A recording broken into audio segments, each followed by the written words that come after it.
Salam, selamat pagi, selamat siang, selamat sore, selamat malam, kapan saja saudara-saudara membuka channel YouTube ini. Kali ini kita akan melanjutkan pokok bahasan komitmen transformasi diri. Kali ini bagian yang pertama. Ini melanjutkan dari pokok bahasan dasar-dasar iman Kristen yang sudah kita selesaikan dalam 4 kali. Nah, komitmen transformasi diri ini akan kita selesaikan dalam 10 kali pertemuan. Pertemuan pertama kali ini akan mengangkat tema menerima gambar diri baru dalam Kristus. Sebuah panggilan kehidupan. Saudara-saudara yang terkasih, marilah kita awali dengan berdoa. Saya mengajak kita mengambil sikap doa seperti biasa, tangan dilipat seperti ini, kaki disilangkan tanpa alas kaki langsung mengenai bumi. Mari kita berdoa. Bapa kami yang di sorga, dikuduskanlah namamu, datanglah kerajaanmu, jadilah kehendakmu di bumi seperti di dalam sorga. Berilah kami pada hari ini makanan kami yang secukupnya, dan ampunilah kesalahan kami seperti kami juga mengampuni orang yang bersalah kepada kami. Janganlah membiarkan kami masuk ke dalam pencobaan, tetapi bebaskanlah kami dari segala yang jahat. Karena Engkaulah yang mempunyai kerajaan dan kuasa dan kemuliaan sampai selama-lamanya. Bapa, saat ini kami mengarahkan hati pada Allah untuk menerima kasih Allah yang sempurna. Kami menyerahkan otoritas diri pada kebenaran firman Allah. Hari ini kami membuka diri untuk memiliki hidup berkelimpahan yang tidak terikat, tidak terbatas dari Allah yang hidup. Hari ini kami menerima segala berkat Allah, kesembuhan, kuasa dan mujizat, serta seluruh kepenuhan kekayaan Kristus. Kami menyerahkan diri untuk dibentuk semakin serupa dengan Kristus setiap hari. Hari ini kami mendeklarasikan bahwa kami lahir secitra, segambar dengan Allah. Kami lahir untuk mewujudkan kehadiran Allah di dunia ini. Kami adalah kekasih Allah. Kami adalah hamba Allah. Dan kami adalah pemegang mandat Allah. Dalam nama Tuhan Yesus. Amin. Saudara-saudara yang terkasih, yang pertama kali harus kita pahami benar adalah bahwa kita lahir secitra dan segambar dengan Allah untuk membawa kemuliaan Allah. Mazmur 8 ayat 5 dan 7 mengungkapkan dengan cara yang begitu dalam tentang kebenaran ini. Apakah manusia sehingga engkau mengingatnya? Apakah anak manusia sehingga engkau mengindahkannya? Namun engkau telah membuatnya hampir sama seperti Allah, dan telah memahkotainya dengan kemuliaan dan hormat. Engkau membuat dia berkuasa atas buatan tanganmu. Segala-galanya telah kau letakkan di bawah kakinya. Saudara-saudara yang terkasih, Allah memiliki rancangan besar ketika manusia diciptakan. Bukan hal yang sederhana, bukan hal yang biasa-biasa saja. Sebuah karya yang teragung. Bahkan saya katakan itu jauh lebih besar daripada karya penciptaan yang lain. Karena apa? Karena melalui manusia, Allah ingin mewujudkan kemuliaan Allah di bumi melalui kehadiran manusia. Manusia menjadi bayangan, menjadi citra, menjadi perwakilan dari Allah sendiri di bumi, di semesta ini. Saudara-saudara, padahal manusia diciptakan dari debu, tanah, zat yang paling tidak berguna dan paling tidak berharga yang bisa ditemukan di mana saja. Berbeda dengan malaikat yang diciptakan oleh Allah di alam roh. Sementara manusia diciptakan sebagai makhluk roh yang memiliki fisik. Perhatikan saudara-saudara yang terkasih. Bumi dan semesta ini adalah fisik. Kita bandingkan malaikat diciptakan di alam roh. Sehingga yang bisa mengerjakan, mewakili Tuhan di bumi ini bukan malaikat, tetapi manusia. Karena manusia adalah makhluk roh sama dengan malaikat, tetapi memiliki fisik. Sehingga ketika Allah ingin menyatakan dirinya, maka manusialah yang diberikan kekuasaan atas segala yang diciptakannya. Saudara-saudara, kalau kita menyadari posisi ini, kalau kita menyadari rancangan Allah yang begitu jelas dan begitu mulia ini, maka kehidupan kita bukan menjadi kehidupan yang biasa-biasa saja lagi, tetapi akan menjadi kehidupan yang luar biasa. Kehidupan di mana kita menjadi mandataris Allah. Kita mewujudkan kemuliaan Allah itu di dalam diri kita dan melalui kehidupan kita. Saudara-saudara, karena itu saya sering menggunakan frase ini. Saya adalah anak-anak Allah yang melalui saya kasih, kuasa, kekayaan, kemuliaan, dan kepenuhan Allah dinyatakan dan disalurkan kepada dunia. Saudara-saudara, ini bukan kehidupan yang main-main, dan ini berlaku untuk siapa saja, siapapun saudara, dimanapun posisi saudara. Bukan dari mana saudara akan memulai, tetapi ingat akhir yang ingin saudara capai bersama dengan Allah. Saudara-saudara, saya bisa membayangkan pada satu titik tertentu, Kristus itu akan hadir kembali melalui kehidupan kita. Meski saya sering menggunakan ungkapan Kristus kecil karena keterbatasan kita. Wow, satu kesempatan selagi kita masih punya kesempatan di bumi. Saudara-saudara yang terkasih, kita akan melanjutkan lagi pemahaman bahwa melalui kitalah maka berkat itu akan mengalir. Jadi kita ini dipanggil, diciptakan, dirancang untuk menjadi berkat. Saudara-saudara, ini sebuah panggilan esensi sejak penciptaan sampai saat ini. Saudara, kalau ingat saudara-saudara, dari mulai penciptaan Adam diteguhkan di zaman Nuh, kemudian Abraham dipilih, kemudian melalui Tuhan Yesus. Saudara, tidak pernah bergeser. Bahwa kita dipanggil untuk diberkati.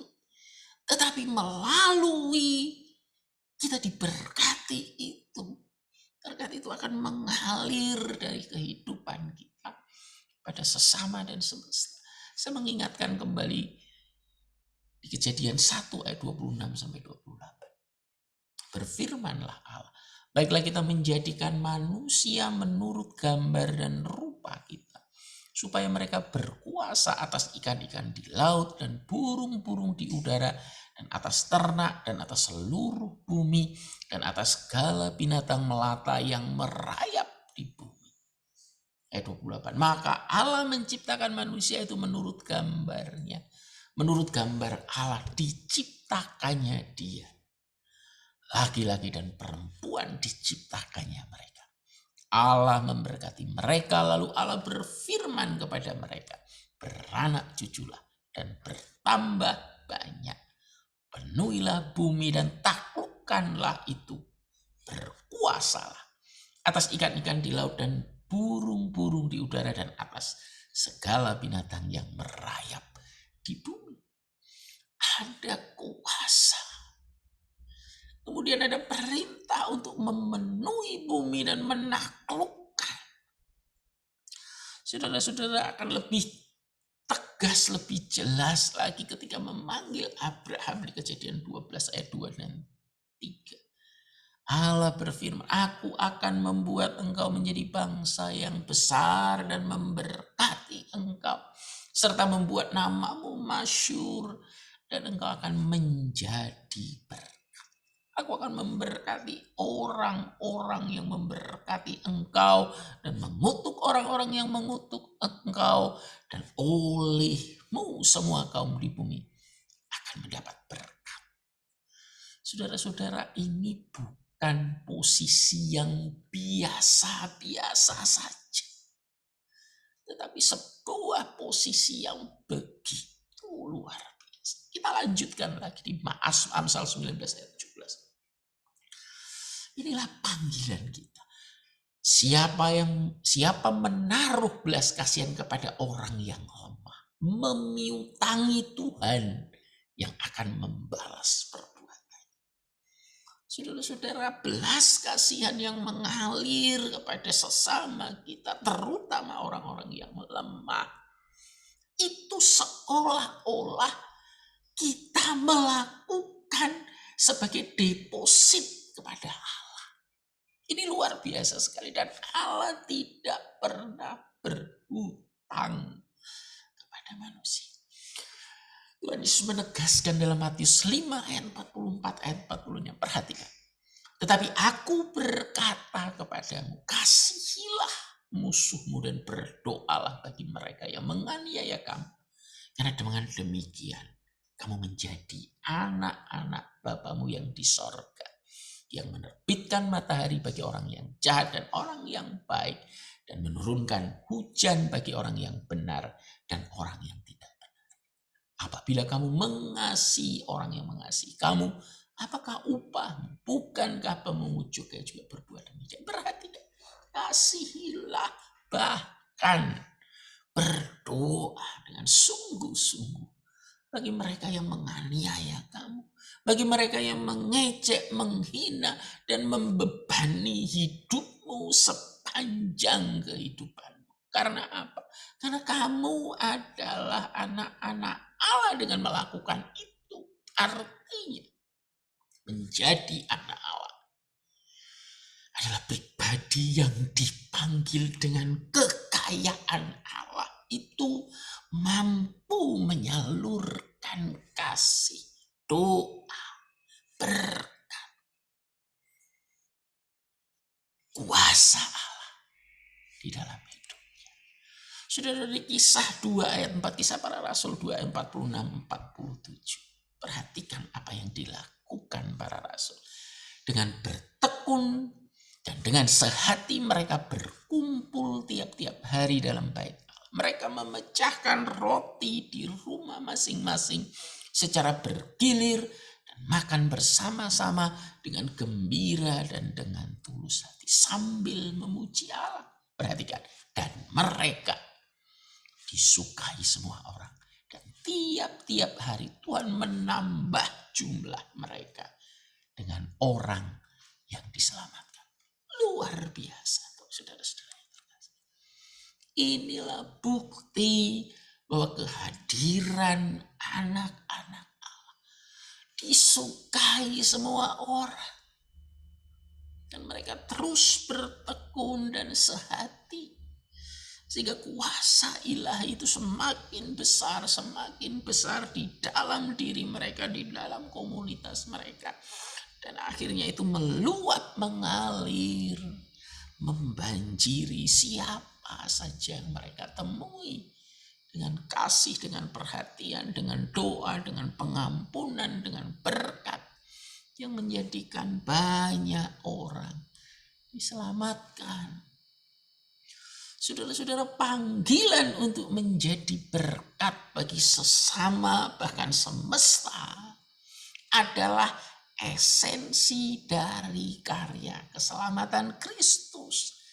Saudara-saudara, adalah salah dan tidak lengkap sama sekali informasi bahwa karya keselamatan Kristus adalah untuk menyelamatkan saya. Kan esensinya bukan itu. Diselamatkan untuk menyelamatkan, diberkati untuk menjadi berkat. Itu esensinya. Saudara-saudara, karena kasih Allah yang dinyatakan untuk seluruh umat manusia, bukan untuk diri kita. Sehingga siapapun yang ada di dalam keras kasih Kristus, dia harus menyatakan kasih itu keluar.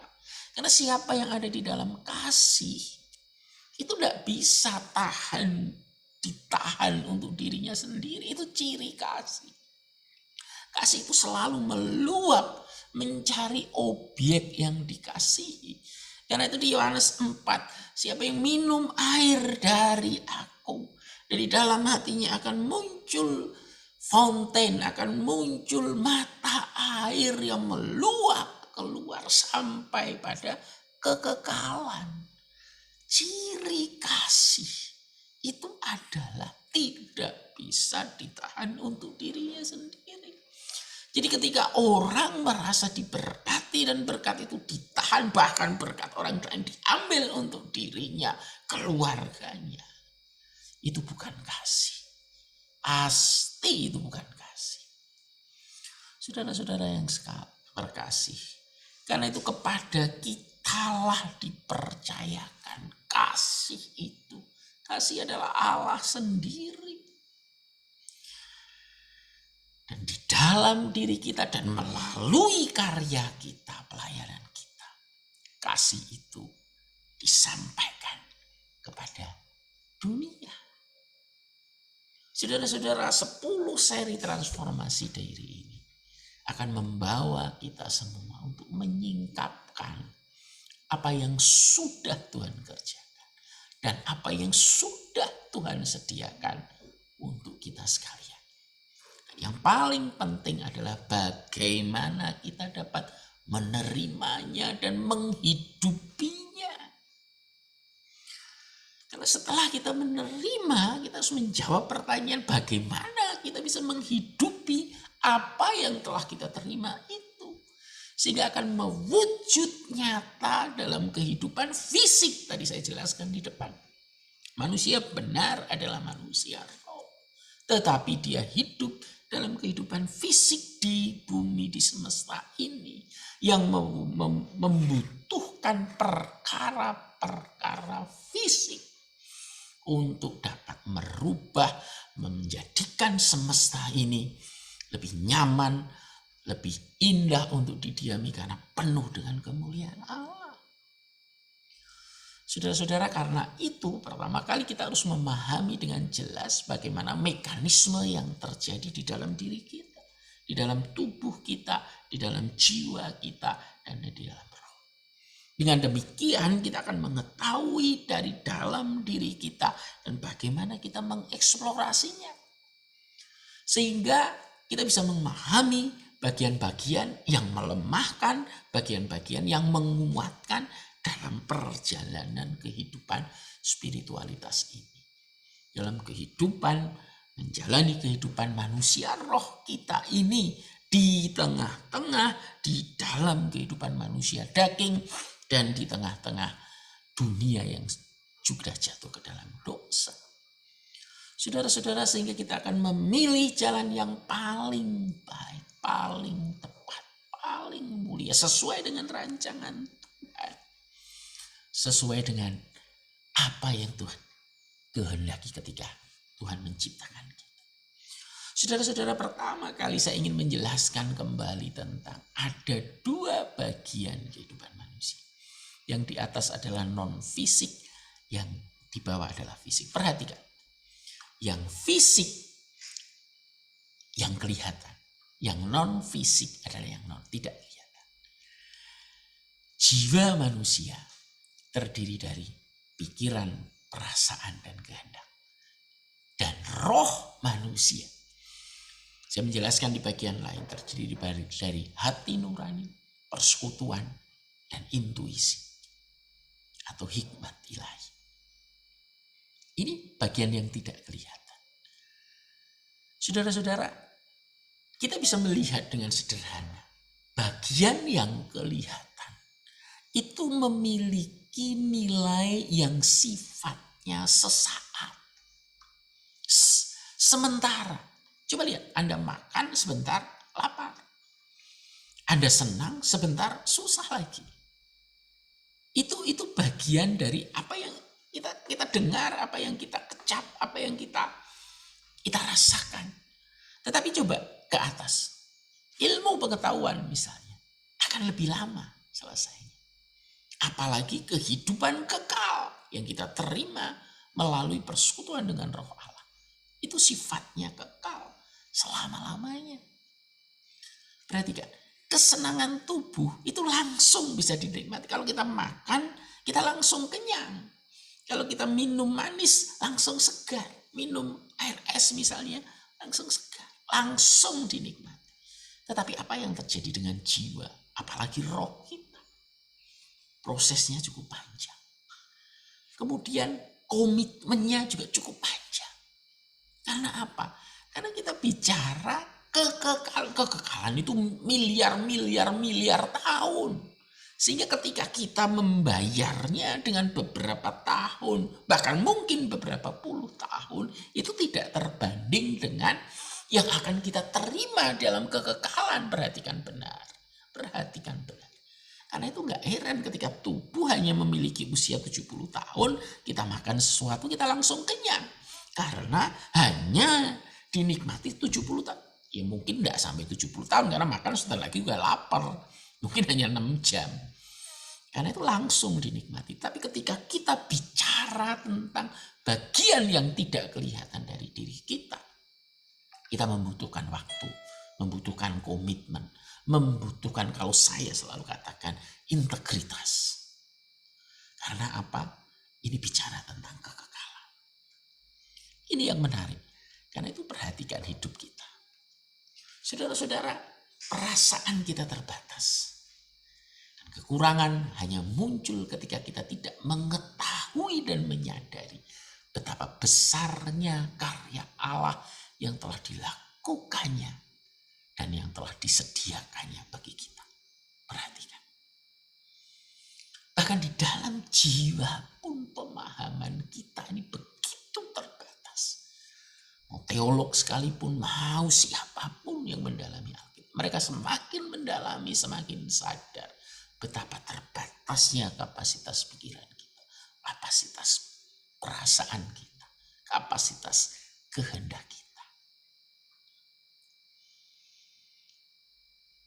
Saudara-saudara, apalagi kalau kita pahami ada kehadiran Roh, Sang Penolong, Roh Kudus sendiri di dalam roh manusia. Tuhan Yesus mengutusnya untuk menolong, menguatkan, menyertai kita dalam perjalanan kehidupan ini. Maknanya apa? Itu membutuhkan lebih dalam lagi komitmen kita, keseriusan kita. Saudara-saudara, saya sering kali membandingkan ketika misalnya di rumah kita kehadiran seorang yang sangat dihormati, katakanlah mungkin Bapak Presiden berkenan tidur di rumah saudara. Saudara-saudara, bahkan apa yang akan saudara masak, makanan apa, saudara mesti konsultasi dengan pengawal presiden. Pak Presiden suka makannya apa? Bahkan apa saja, bahkan tempat tidur, semua akan kita siapkan sedemikian rupa. Apa yang menjadi kesenangan, apa yang menjadi syarat kalau nanti Pak Presiden tidur di rumah saya. Perhatikan Bahkan itu akan dipersiapkan jauh-jauh hari sebelum kehadiran beliau. Akan ketika kita akan menerima tamu, kita mesti bertanya, boleh enggak saya menerima tamu saat Pak Presiden tinggal di rumah saya? Saudara-saudara yang terkasih, apalagi Roh Allah sendiri yang tinggal di dalam diri kita. Itu membutuhkan sebuah kesadaran akan menghormati, akan mendahulukan, akan selalu bertanya apa yang boleh, apa yang tidak, apa yang harus saya lakukan agar saya benar-benar menghormati hadirnya Roh Kudus di dalam roh saya. Saudara-saudara yang terkasih, lihat, tubuh begitu terbatas sehingga dia memilih sesuatu dengan cepat dan menikmati dengan cepat. Jiwa lebih kompleks, lebih panjang kehidupannya. Tapi karena itu dia membutuhkan hal-hal yang harus memiliki komitmen. Saudara belajar memiliki komitmen. SD, SMP, SMA, dan seterusnya. Saudara-saudara, demikian apalagi kehidupan roh kita. Membutuhkan totalitas kecintaan kita, ketaatan, penghormatan kita, kekaguman kita, ketidaklayakan kita, sikap yang sedemikian harus terus kita lakukan. Agar apa? Agar karya roh Allah itu mewujud nyata, memenuhi seluruh aspek kehidupan. Saudara-saudara, saya ingin membacakan Yohanes 16 ayat 13. Tetapi apabila ia datang, yaitu roh kebenaran, ia akan memimpin kamu ke dalam seluruh kebenaran. Sebab ia tidak akan berkata-kata dari dirinya sendiri, tetapi segala sesuatu yang didengarnya, itulah yang akan dikatakannya. Dan ia akan memberitakan kepadamu hal-hal yang akan datang. Roh kebenaran, Roh Kudus yang diutus, itu adalah roh Allah sendiri. Yang sedemikian rupa melalui proses bersama dengan Kristus hadir di bumi ini. Kemudian dia diimpartasikan, dia masuk ke dalam kehidupan setiap orang yang percaya kepada Kristus. Karena itu kehadirannya benar-benar harus kita hormati, harus kita taati, saudara-saudara yang terkasih. Karena itu, saudara-saudara yang terkasih, kita harus dengan penuh kesadaran menutup cara pandang kehidupan lama kita. Sudah kenapa? Karena cara pandang kehidupan kita yang lama adalah cara pandang kehidupan ketika Roh Kudus belum hadir di dalam diri kita. Sehingga cara pandang kehidupan kita ditentukan oleh tubuh yang sifatnya tadi hanya sementara, jiwa tadi sifatnya dengan segala macam keterbatasannya. Manusia memiliki cara pandang karena apa? Karena keinginan tubuhnya. Kalau dia haus, dia minum. Kalau dia lapar, dia makan. Kalau dia ingin ini dipuaskan dengan cara jiwa, badan. Saudara berpikir karena apa yang sudah saudara pelajari. Saudara merasakan karena apa yang sudah saudara alami. Pengalaman yang terbatas, pemikiran yang terbatas, dan sensor-sensor dari panca indera kita yang juga sangat terbatas, itulah yang menentukan cara pandang kehidupan kita. Karena itu ketika hadir Roh Allah di dalam diri kita, maka seharusnya apa yang menjadi pikiran, perasaan, kehendak dari Roh Kudus, itulah yang membentuk sehingga kita akan hidup di dalam kehidupan yang tidak terbatas. Kenapa? Karena tadi disampaikan di atas. Karena Roh Allah akan menyampaikan apa apa yang didengarnya dari Allah. Dan roh Allah adalah yang memiliki pengetahuan paling lengkap, paling benar, paling tepat, paling dalam dari Allah. Dan itu tinggal di dalam diri kita. Sehingga sudah saya sering mengumpamakan seperti perangkat-perangkat wireless kita. Itu nggak kelihatan, tapi ketika kuasanya, ketika pancarannya keluar, dia bisa menghidupkan televisi, dia bisa menghidupkan AC, bahkan dia bisa menyalurkan suara, gambar, energi, dan seterusnya, dan seterusnya. Itu adalah Roh Kudus yang ada di dalam diri kita yang akan memancarkan kuasa, kemuliaan, anugerah, kasih. Ya ketika ditangkap dengan benar, dengan alat wireless yang benar dan tepat. Dan ini akan kita pelajari. Maka prosesnya yang terjadi adalah roh kita yang diregenerasi, dihidupkan kembali oleh roh Allah. Dan roh Allah menetap di sana. Kemudian dia akan memancarkan terus. Ini kita selalu mengingat di Yohanes 4 ya. Bagaimana menjadi fonten, bagaimana menjadi sumber air, mata air. Dia akan mengalir terus, mentransformasi jiwa, kemudian akan mempengaruhi tubuh kita, dan tubuh kita akan mewujudkan tubuh Kristus di bumi ini. Sehingga karya Roh Kudus di dalam roh manusia kita akan mewujud dalam transformasi jiwa dan akan dapat dilihat secara fisik di bumi ini. Kembali lagi, panggilan kita adalah manusia roh yang mewujudkan dalam fisik kita. Jadi selalu ujungnya melalui fisik. Tanpa wujud fisik itu belum menggenapi tugas tanggung jawab kita. Ingat, malaikat roh, kita roh fisik. Dan kita tinggal di bumi yang fisik. Saudara-saudara, ketika kita memiliki cara pandang Allah, cara pandang roh Allah yang ada di dalam diri kita yang menjadi referensi, apapun yang kita serap dan apapun yang kita keluarkan, maka yang terjadi adalah kita bisa hidup dengan menandai, menikmati, mengikuti seluruh kejadian melalui pembelajaran dalam kehidupan kita dengan tepat, akurat, sebagaimana yang Tuhan kehendaki.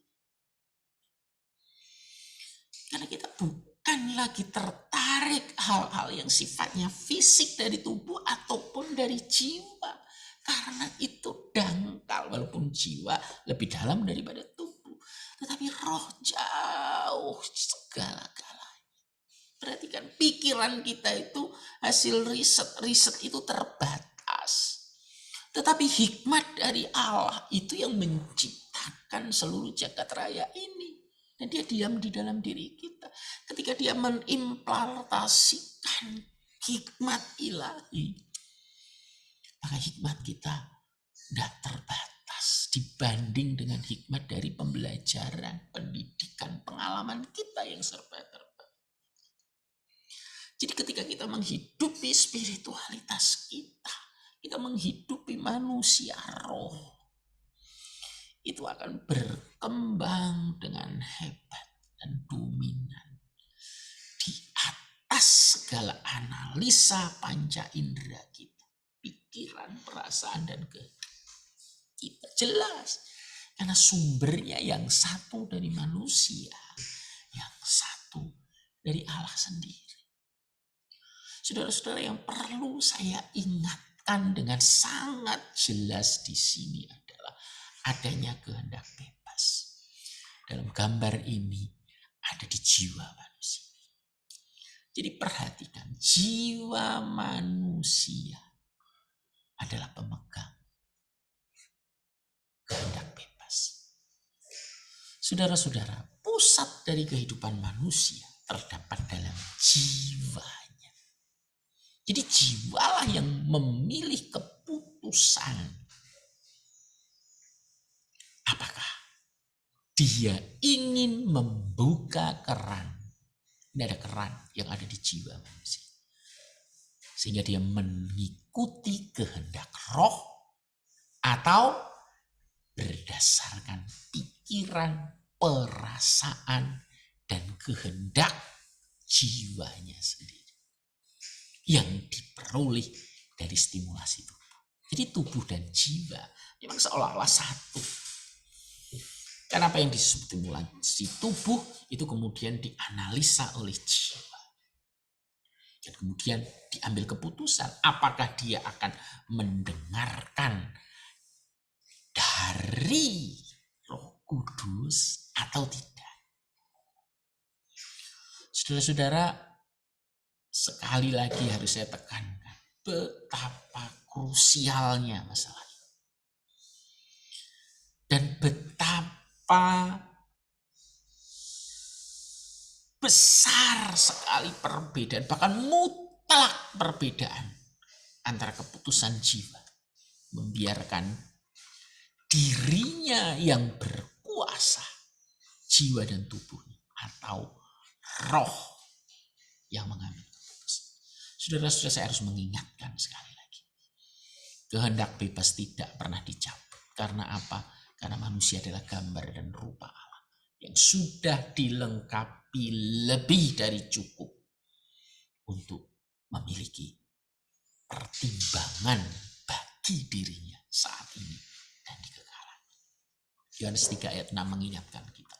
Apa yang dilahirkan dari daging adalah daging. Dan apa yang dilahirkan roh adalah roh. Jadi ingat, setiap kali kita memutuskan berdasarkan jiwa yang distimulasi oleh tubuh kita yang sifatnya sementara, itu selalu menghasilkan hanya daging.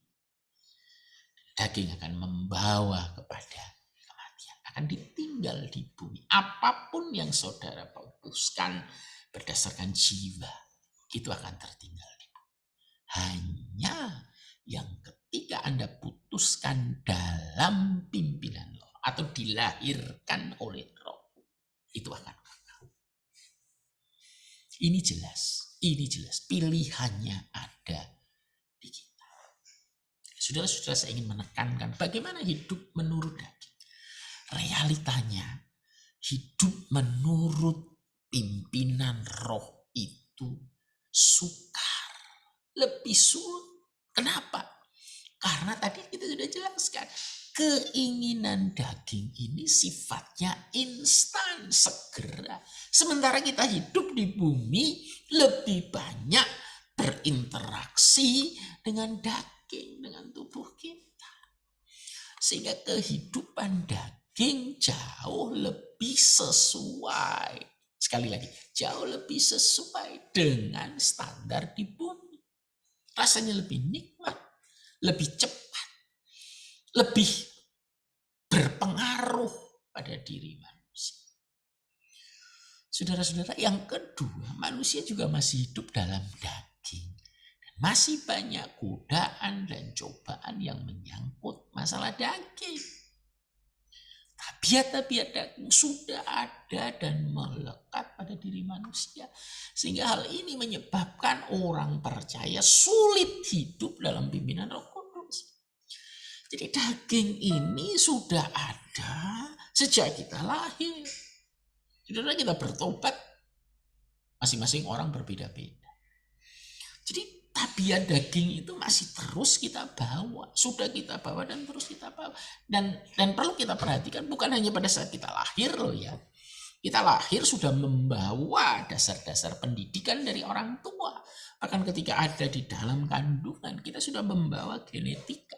Dan juga membawa kebiasaan-kebiasaan dari orang tua kita. Orang tua kita dari nenek kakek kita, dari buyut, dari kehidupan yang lalu. Jadi kita ini adalah penjumlahan dari seluruh kehidupan daging dari manusia di bumi ini.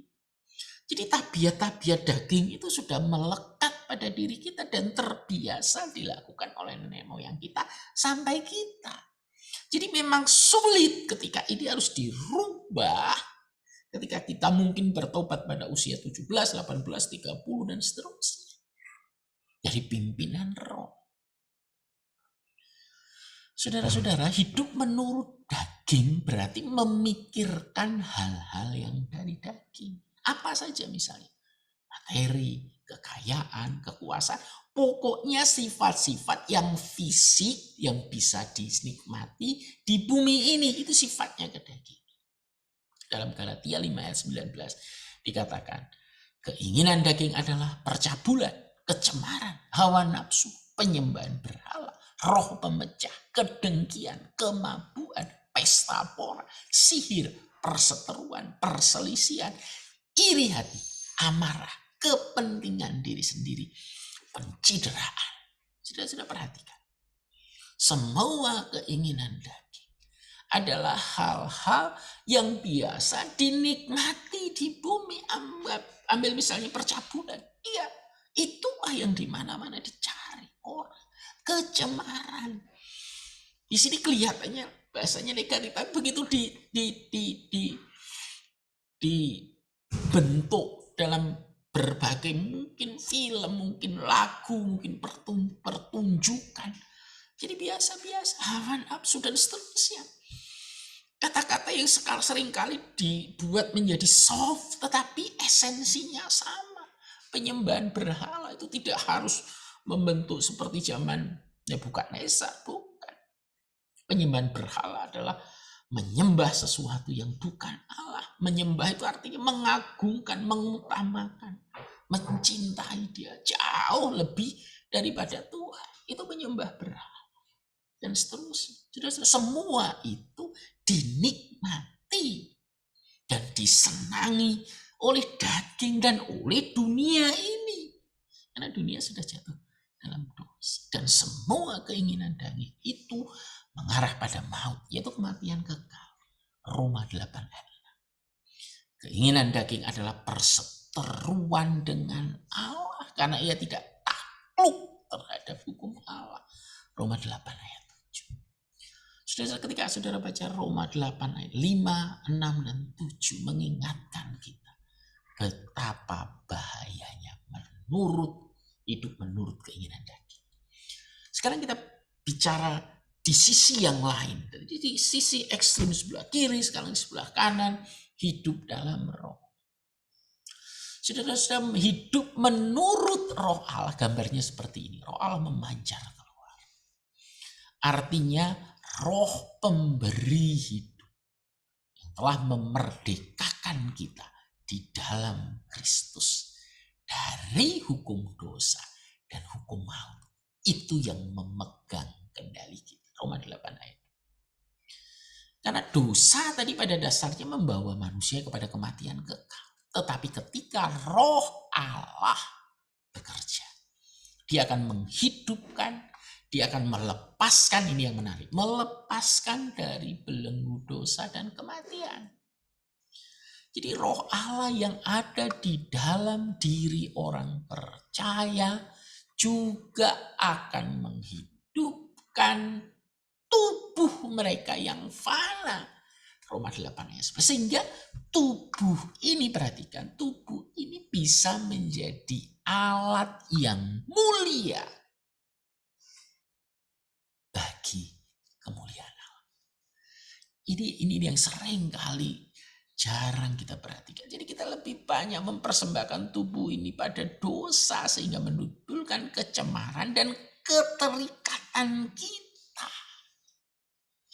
Tetapi ketika kita mempersembahkan hidup kita pada roh Allah, maka roh akan bekerja dan bahkan dia akan membuat tubuh kita menjadi tubuh yang mulia. Meskipun saudara-saudari dalam tubuh kita masih tetap ada kelemahan dosa. Saudara-saudara, manusia yang hidup dalam roh akan memiliki karakter baru seperti Allah. Mereka akan memikirkan hal-hal yang dari roh. Roma 8 ayat 5. Yaitu apa yang ditulis dalam Galatia 5 ayat 26. Yaitu apa? Buah-buah kasih. Kasih, buah-buah roh maksud saya. Kasih, sukacita, damai sejahtera, kesabaran, kemurahan, kebaikan, kesetiaan, kelemah lembutan, dan penguasaan diri. Coba kita bandingkan yang tadi. Semuanya bersifat duniawi.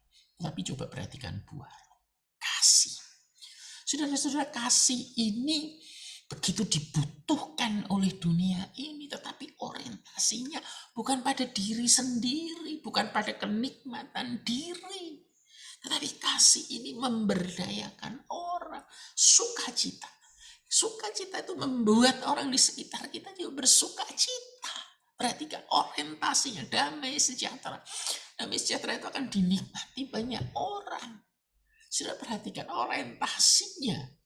Kehidupan daging adalah diri menghancur, berpengaruh pada lingkungan, tetapi berpengaruh untuk menghancurkan.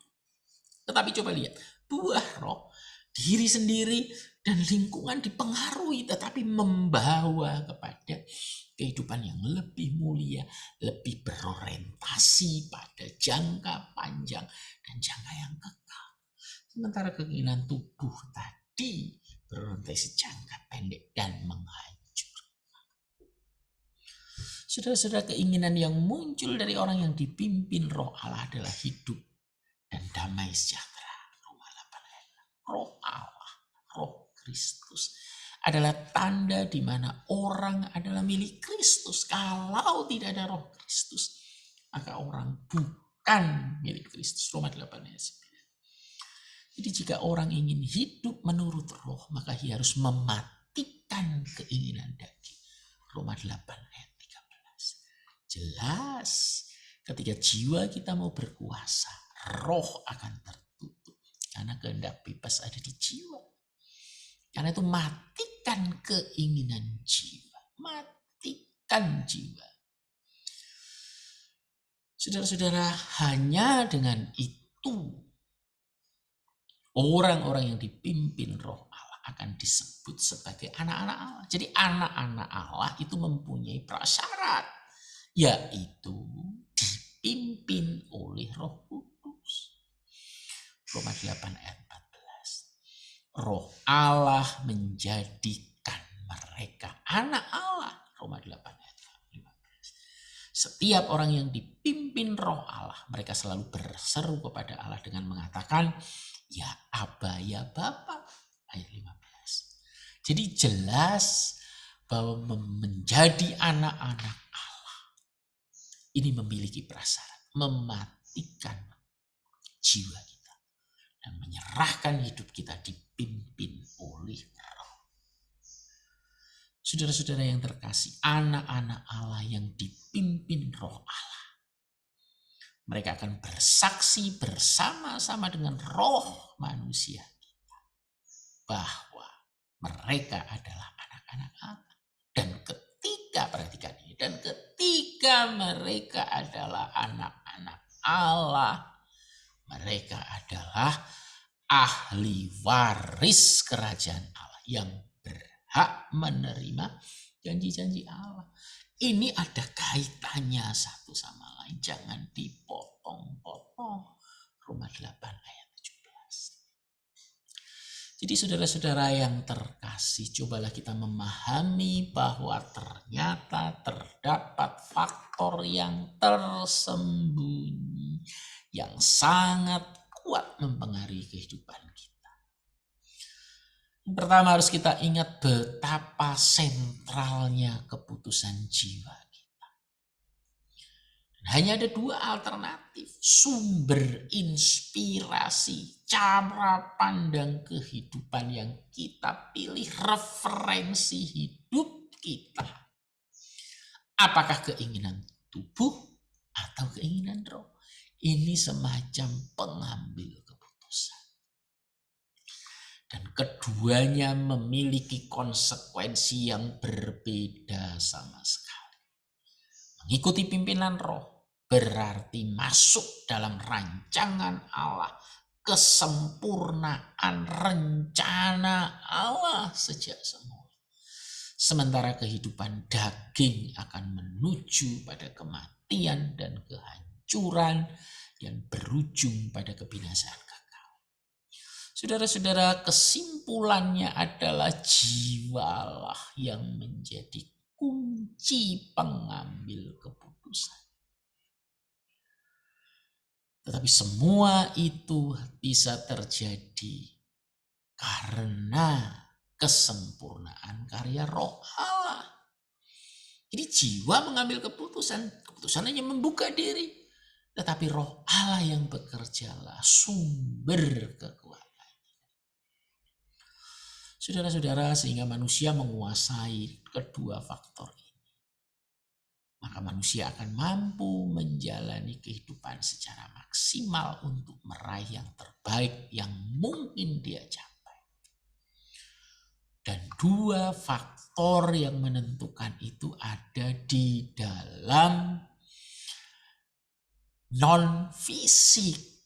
Sekali lagi, dua faktor itu ada di dalam non-fisik. Yang pertama adalah jiwa kita, pikiran, perasaan, dan kehendak yang menyatu dalam cara pandang kehidupan. Cara pandang kehidupan saya sering deskripsikan sebagai software kita, program-program di dalam hidup kita. Ini adalah sebuah pola dasar keputusan dan cara pandang menyeluruh terhadap apapun yang akan dialami dalam kehidupan. Saudara-saudara, itulah yang pertama. Jadi cara pandang kita ini akan menentukan hidup kita. Dan apakah jiwa kita memutuskan mengikuti cara pandang kita, atau faktor yang kedua, kita membuka diri pada pimpinan Roh Kudus sebagai sumber kehidupan rohani manusia.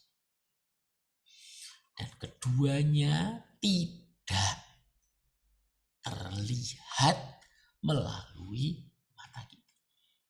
Tidak terdengar melalui telinga kita. Tidak bisa kita raba melalui tangan kita. Tidak bisa kita cium melalui hidung kita. Ini harus kita paham. Saudara-saudara, sehingga kita membutuhkan pembelajaran yang lebih dalam lagi tentang cara pandang kehidupan Allah. Tentang roh, tentang jiwa, tentang tubuh. Bagaimana mekanisme yang harus kita lakukan agar hidup kita semakin seiring, sejalan dengan rancangan Allah yang terbaik untuk kita. Dan kita akan semakin memuliakan Tuhan. Terima kasih, Tuhan Yesus memberkati.